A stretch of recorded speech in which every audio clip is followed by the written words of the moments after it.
Today let's find some elderberries. I had some wild elderberries picked out so we could really go and forage for them, but when I drove by today to check on them for the video, they were gone. Something happened to them. But I have some of my own, so we can learn off of these. These are elderberries. There we go. The berries around here you're going to find are a black or a really dark purple, and they grow in this cluster. There's a word for it, but I can't think of it right now. And the stem is woody. I say that because there's a poisonous lookalike that the stem will be. It'll be herbaceous. It doesn't turn woody. It stays green and or purplish. The leaves are compound, and they're opposite here. Well, they're opposite on the stem, and then within the compound leaf, the leaflets are opposite too. They will generally have little ridges, little teeth on the edge, and the the veination, the veins on the leaves also, they don't go right out to the edge. They try to curl up towards the tip of the leaf. And that's another way to tell them apart.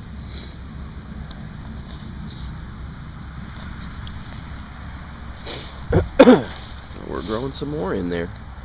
Good for you, elderberry. Elders like to grow where it's moist, so they're associated with water, like streams, rivers.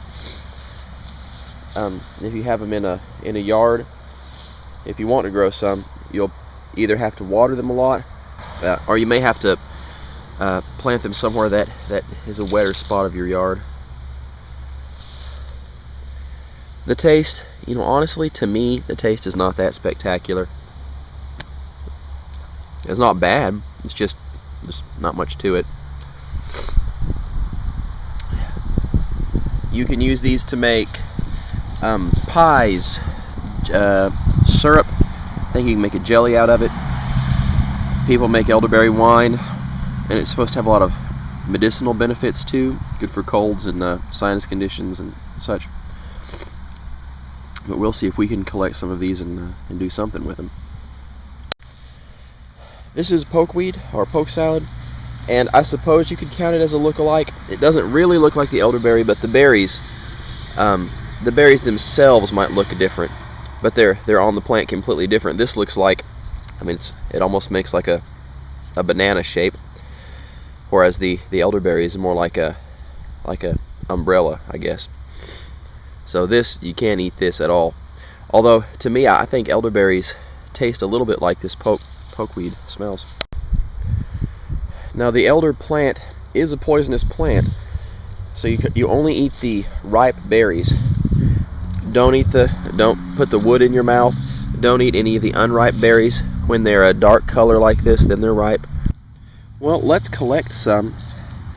I've never collected elderberries before. This is my first year for these to produce, so we'll just see what we can get. I've got a pair of scissors and a Ziploc bag, and what I'm told that you do is you just cut it right up here above the cluster of berries and put those in the freezer for a bit, and then you can knock them off of the stem, and you don't want to eat any of the bits of the stem, just the berries. If you want to put elderberries somewhere to plant them, you can make a cutting real easily. They seem to root very quickly and reliably in my experience, but I haven't had any of them take. I think I let them dry out. They need so much water, and while they were still small and vulnerable, I think even though they had plenty of roots, I think I put them out too soon, and I didn't keep them as moist as they needed to. But next year I might take some cuttings off of these or off of a wild one and try to expand mine. I'm told that the flavor gets better after drying them. Frozen.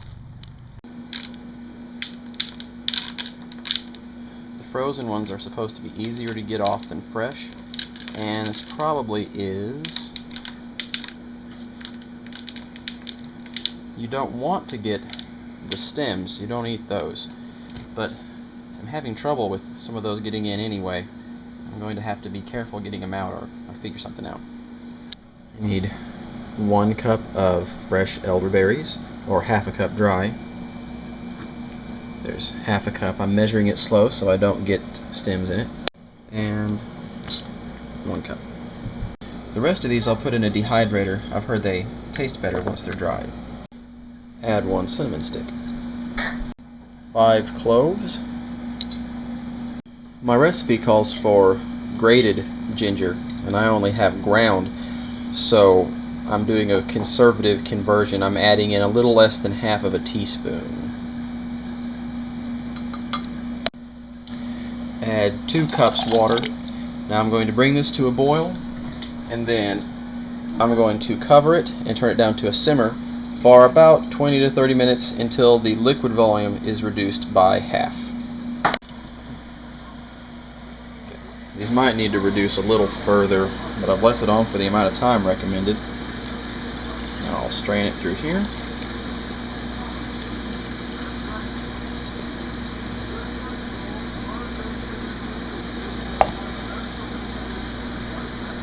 I need my other hand. Now I'm going to try to smush any more juices through that I can. And now we're going to add a cup of honey.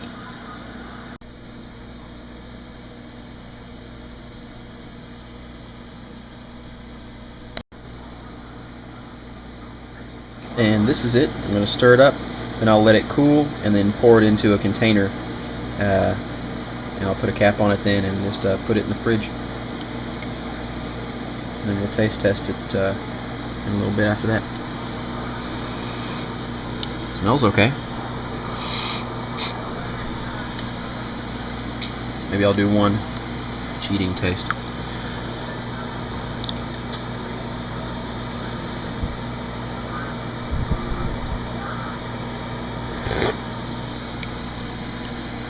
Ooh, it's not. I don't care for the little taste I had right then. And here are the dried elderberries. And I guess they're better than the fresh ones. Still not particularly impressive. I may just not have a taste for elderberry.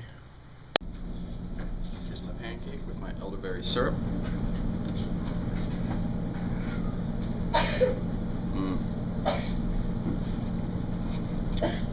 That's not nearly as bad as I thought it was going to be. So once you get the pancake with it, that tastes fine. It was very scary though, building up to it. Okay, syrup on something? Okay, syrup by itself? No.